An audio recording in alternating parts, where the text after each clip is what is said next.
those who are not successful think if you read 10 points in a book, you're going to be successful. What does success look like? What does it take? Without any kind of influence, you must stay by yourself. If you enable yourself, other people will say you're a success.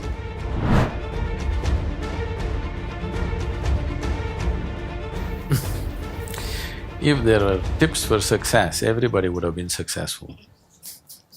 There are no tips for success. Hands on, you got to do a million things. Only those who are not so successful or those who are not successful think somewhere if you read 10 points in a book, you're going to be successful. Those who are successful, they know, they stand on their head and do circus on a daily basis, okay?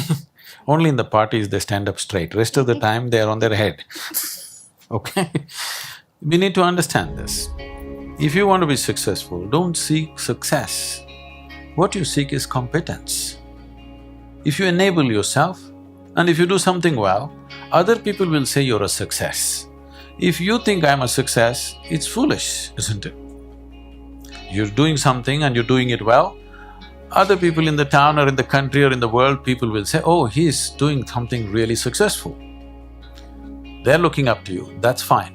You look up to yourself, that's madness, okay? You don't seek success, you seek empowerment, you seek competence.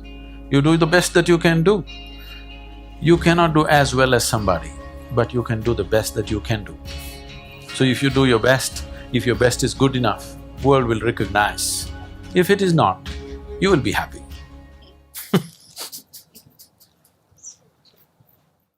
So, what does success look like?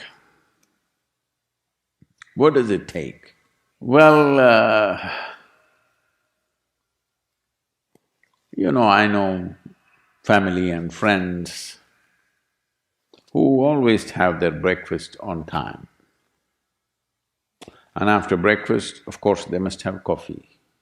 After coffee, of course, they must light up a cigarette and sit there nicely because they're trying to become peaceful.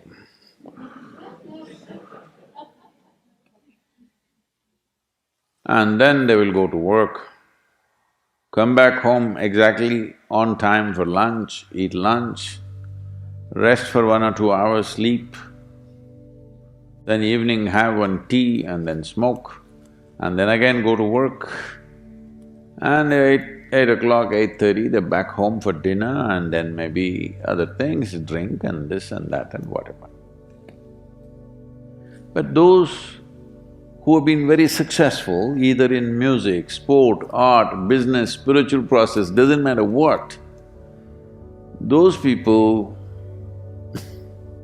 never know when they ate, when they slept, when they got afternoon rest. I've not seen such a thing in my life.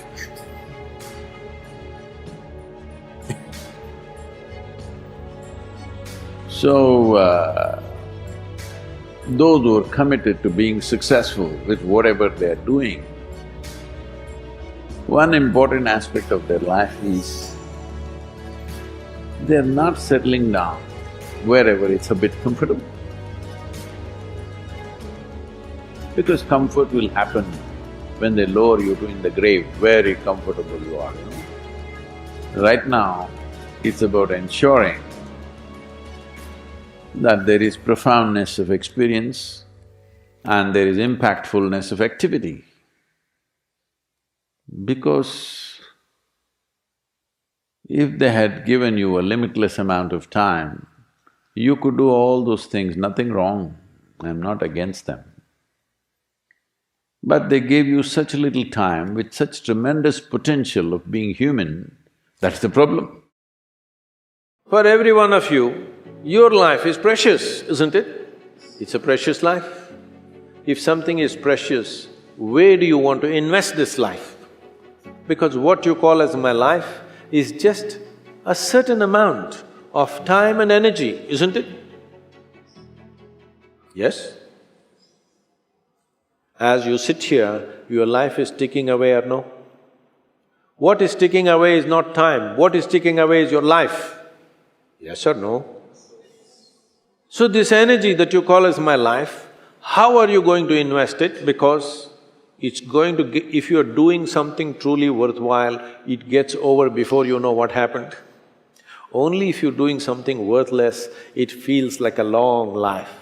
Have you noticed this? On a particular day when you're very happy, 24 hours, poof, it went off like that, like a moment. You're miserable, 24 hours feels like 10 years. Have you not noticed this? So only miserable people will have a long life.